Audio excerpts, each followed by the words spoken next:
सदीक साहब, डोनाल्ड लू ने तो बानी पीटीआई को झूठा करार दिया, बल्कि आपके बयानिए कोई बकौल जी हाँ नून लीग बिल्कुल सफ़ा हस्ती से मिटा के रख दिया है। तो अमरीकी मदाखलत के इल्ज़ामात तो बिल्कुल मुस्तरद कर दिए। तो अब तो आप तस्लीम कर लें, डोनाल्ड लू को आपने खुद बाकायदा एक पेशी पे बुला लिया है। बहुत शुक्रिया। यही फ़र्क है यूएसए की पार्लियामेंट का या उनकी पार्लियामानी कमेटी का। आपको पता है ये एग्जेक्टिव ब्रांच है और इनका हुकूमती फैसलों में कोई अमल दाखिल नहीं होता। हुकूमत वहाँ डेमोक्रेट की है, कांग्रेस के सामने बैठे, और ये बहुत बड़ी चपेट है उनके ऊपर कि 50 के 50 वोट मुखालिफ में आए और ज़ीरो नहीं, और ये रिकॉर्ड का हिस्सा रहना है, ये बता दूं आपको। और डोनाल्ड लू ने जो कहा था असद मजीद को, वो हम सब ने देख लिया। और कमाल की बात है, अगर कुछ नहीं था तो दो हमारी मीटिंग हुई बहुत ज़बरदस्त, हमारी नेशनल सिक्योरिटी की, अपना जो हमारे हाई नेशनल सिक्योरिटी की, फिर हमने डिमार्च भी किया उसमें।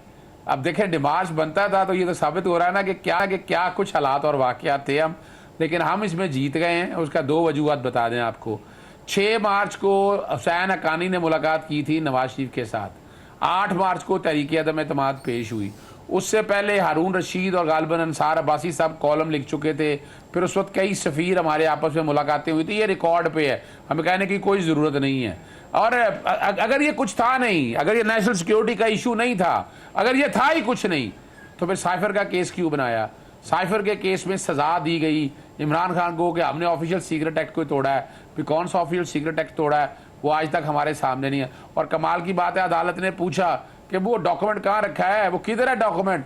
वो डॉक्यूमेंट ही कोई नहीं रिकॉर्ड के ऊपर।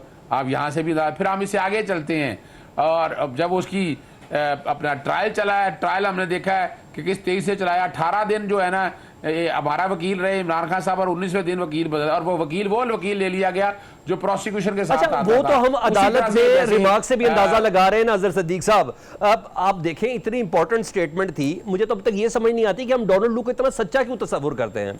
डोनाल्ड लू कभी खुद बताएगा कि जी मैंने कोई धमकी दी थी या हमने साजिश की थी? नहीं, एक सेकंड सर, मैं सवाल पूरा करना चाह रहा हूं। उस दिन पाकिस्तान के वजीर इत्तलात ने रात 9 सवा 9 बजे प्रेस कॉन्फ्रेंस की ना डोनाल्ड लू की, सिर्फ इस स्टेटमेंट के ऊपर। तो आधा सच सबको ही बेहतर लग रहा है। उन्होंने इलेक्शन के ऊपर तहफ़्फ़ुज़ात का इज़हार किया, उस पर कोई बात नहीं कर रहा। उनकी दीगर कुछ स्टेटमेंट्स थी ऐसी, पाकिस्तान के अंदर इलेक्शन कमीशन से मुतल्लिक, इंटरनेट बंद होने से मुतल्लिक, ट्विटर के बंद होने से मुतल्लिक, उस तरफ कोई बात करने के लिए तैयार नहीं। अच्छा देखिए सलमान, यही तो बात है ना। मैं एक वैसे ही मैं बताऊं, मैंने डॉक्टर अनवर सजाद से 2 चीज़ें बड़ी ज़बरदस्त सीखी हैं। सफाई निस्फ़ इक़बाल जुर्म है, यानी एक बात है नहीं तो सफाई देते क्यों फिर रहे हैं? अगर आप मानते हैं कि ये ऐसा कुछ था नहीं है, और दूसरी तरफ जो है आधा सच बोलने की क्या ज़रूरत है? इलेक्शन तो अब हर एक के सामने मौजूद है। इलेक्शन हमने फॉर्म 47 अभी आप इस इलेक्शन का यूँ देख लें कि ये के ज़िमनी इलेक्शन से डर रहे हैं कि ज़िमनी इलेक्शन के लिए इनके कैंडिडेट मैदान में नहीं आना चाहते। वहाँ से आपको अंदाज़ा नहीं होता कि क्या है। तो अब तो बड़ी अच्छा चलें जी, मान लें झूठ है डोनाल्ड लू का, तो जुडिशल कमीशन बना देना।